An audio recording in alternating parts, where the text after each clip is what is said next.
She said, "I can't be with someone who has no future," and walked out. I said okay. The next morning, I accepted the six-figure job offer in London I hadn't told her about. She found out when my farewell party was all over social media. Original post: I, 20 male, was making dinner when Rachel, 27, decided to end our 4-year relationship. No warning, just walked in and detonated a bomb. Rachel, we need to talk. Me, let me turn the stove off. Leave it, this won't take long. Already knew this was bad. I can't do this anymore, Daniel. I need someone with ambition, someone going places. I have a job.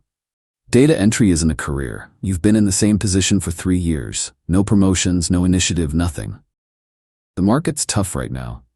Excuses. My sister's husband just made VP at his firm. Melissa's boyfriend started his own company, and I'm dating someone content with mediocrity. That stung. I'd been grinding, applying, interviewing, just hadn't mentioned it. I'm 27. I want marriage, a house, stability. You can't give me that working your dead-end job.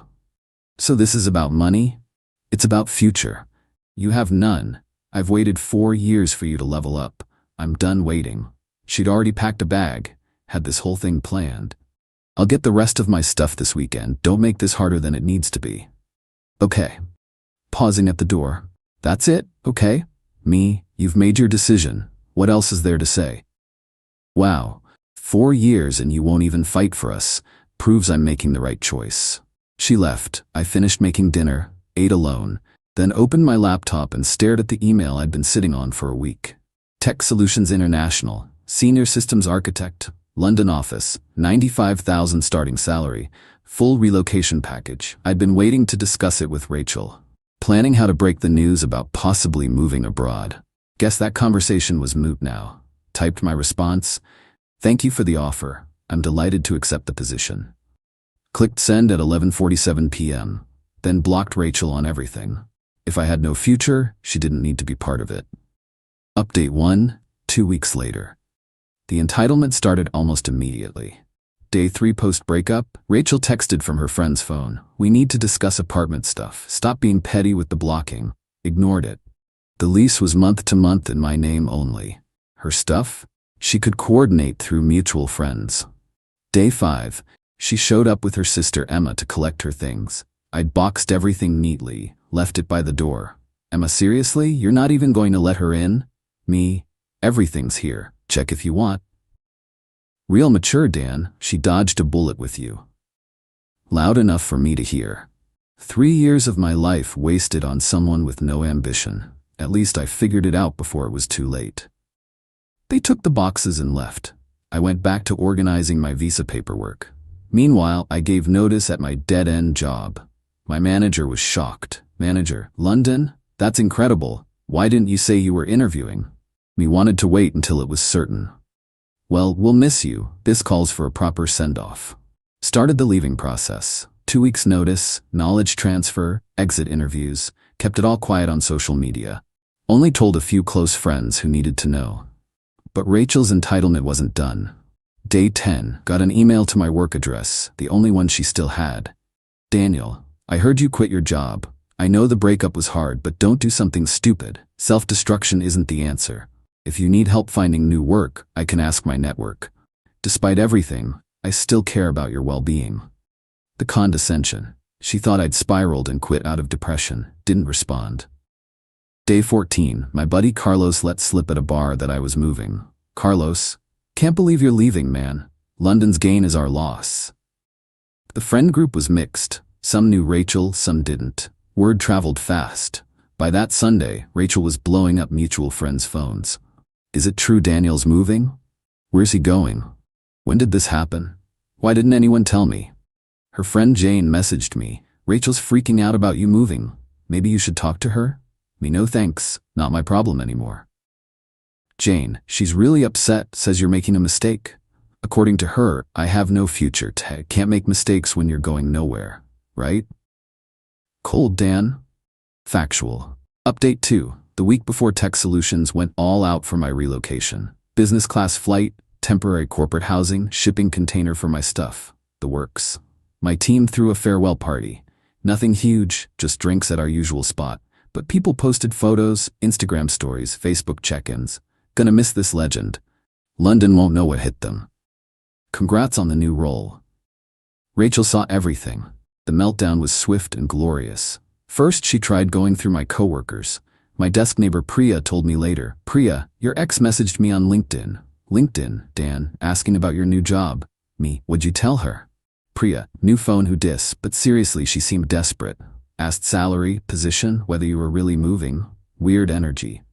Then came the direct assault. "New number, walls of texts. I can't believe you didn't tell me about London. How long were you planning this? We could have worked things out if I knew. This is so typical of you, keeping secrets. I supported you for 4 years and this is how you repay me?" The revisionist history was impressive. Suddenly, she was the supportive girlfriend who deserved to know about my career moves. But the peak entitlement came when she showed up at my apartment. Rachel, banging on the door. "Daniel, I know you're in there. We need to talk." Through the door. "No, we don't. You can't just leave the country without telling me. Watch me. I have a right to know. 4 years, Daniel. You ended those 4 years. Remember? I have no future? I was trying to motivate you. If I'd known you had this lined up, you'd have what? Stayed for the money? Glad we cleared that up." She actually tried the tears next. "Please, just let me in. 5 minutes. I deserve that much." Me, "You deserved a boyfriend with ambition. Now you're free to find one." Goodbye, Rachel. Called building security. They escorted her out, but she wasn't done. Oh no, the social media campaign started. Vague posts about people who hide their success to hurt others and emotional manipulation through silence. Her mom commented, "You okay, sweetie?"